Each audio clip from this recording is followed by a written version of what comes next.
Victor Wembanyama, Shai Gilgeous-Alexander, Nikola Jokic and Luka Doncic. When NBA decision-makers filled out the annual GM survey 4 months ago, those 4 players received votes for the question of who GMs would want to start a franchise with. The Dallas Mavericks had one of those 4 guys, the 25-year-old who received the most votes on that question in 2021, the guy who led them to the NBA Finals just 8 months ago. And then they traded him late Saturday, not to the highest bidder, but to the only team they talked to, without getting all of the Los Angeles Lakers' top as. The loss on Wednesday was just the Thunder's third in a game they led by double digits, their first since November 19. They still rank as the best defensive team in the 29 seasons for which we have play-by-play data. But they allowed the Warriors to score 68 points on 49 possessions after halftime. With a 36-31 opening period against the Kings on Saturday, the Thunder haven't lost the first quarter in their last 12 games. For the season, they're a plus-minus 19.0 per 100 possessions in the first quarter, easily the best mark for any team in any period. Shai Gilgeous-Alexander led the way with 13 points in the first quarter on Saturday, but Aaron Wiggins finished with a career-high 41. Wiggins has seen a big drop in efficiency from last season, but has been a big part of what would be the best bench in the 29 seasons of play-by-play data. The last time the Thunder saw the Bucks, they got crushed in the Emirates NBA Cup Final in Las Vegas. They scored just 81 points on 97 possessions, their worst offensive performance of the season by a huge margin. The first of 2 meetings that count toward the regular season standings is in Oklahoma City on Monday, when the Thunder will have a rest advantage.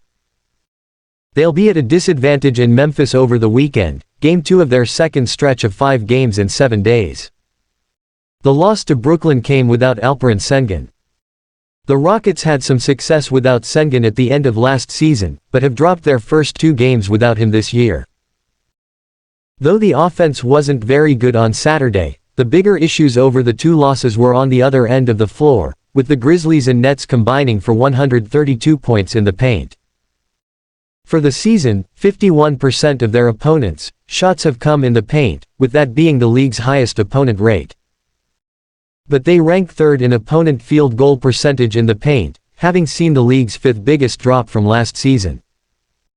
Before their loss to Brooklyn, the Rockets' last 5 games were all within 5 points in the last 5 minutes. They now rank 4th in total clutch games, with their win in Atlanta on Tuesday giving them as many clutch wins as they had all of last season. Only the Pistons and Cavs have seen bigger jumps in clutch winning percentage. After losing to the Nets in a single home game, the Rockets are back out on the road for a second straight 4-game trip. Also the first 4 games of their second stretch of 5 in 7 days. Sengun is listed as questionable for their visit to Madison Square Garden on Monday. The offense wasn't the issue over the losing streak, and the Cavs have scored more than 130 points per 100 possessions in each of their last 3 games, giving them 12 games of more than 130 per 100 for the season. The Nuggets are next with 9, and there are 3 teams, the Bucks, Magic and Wizards, who haven't scored more than 130 per 100 in a game at all. The Cavs scored 2.3 more points per 100 possessions than any other team while ranking in the bottom 10 in both free throw rate and offensive rebounding percentage. Shooting remains the most important thing in this league, and they're the most effective shooting team in NBA history by a healthy margin, topping the Pacers' mark of 57.8% last season. 10 of the 11 Cavs who've attempted at least 100 shots have an effective field goal percentage above the league average.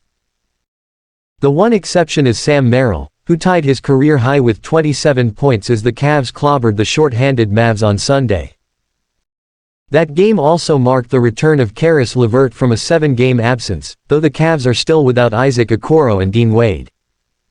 Bench minutes have remained strong with Ty Jerome and Georges Niang both having big games last week. The top 2 teams in the East split their first 2 meetings, with the Cavs coming back from a 12-point, fourth-quarter deficit in the game in Cleveland. The third meeting of 4 is back at Rocket Mortgage Fieldhouse on Tuesday. The Celtics were seemingly cruising through another substandard performance on Sunday, falling into a 26-point hole late in the third quarter in Philadelphia. They had lost their previous 9 games that they trailed by double digits in the second half. But they then outscored the Sixers by 34 points over the final 14-45, with that being tied for the largest comeback for any team this season.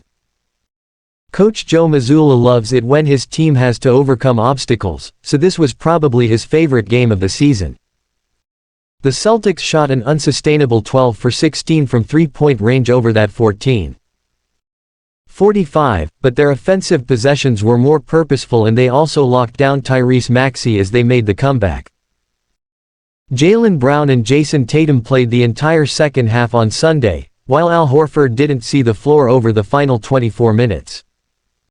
Kristaps Porzingis was also on the bench for much of the comeback, with Luke Kornet at the 5.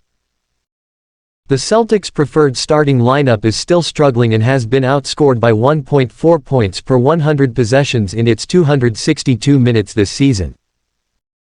If the last 15 minutes in Philly on Sunday were a turning point in the season, it was great timing, because the Celtics will visit the first-place Cavs and third-place Knicks this week. They lead New York by 2 games in the loss column with 3 meetings remaining.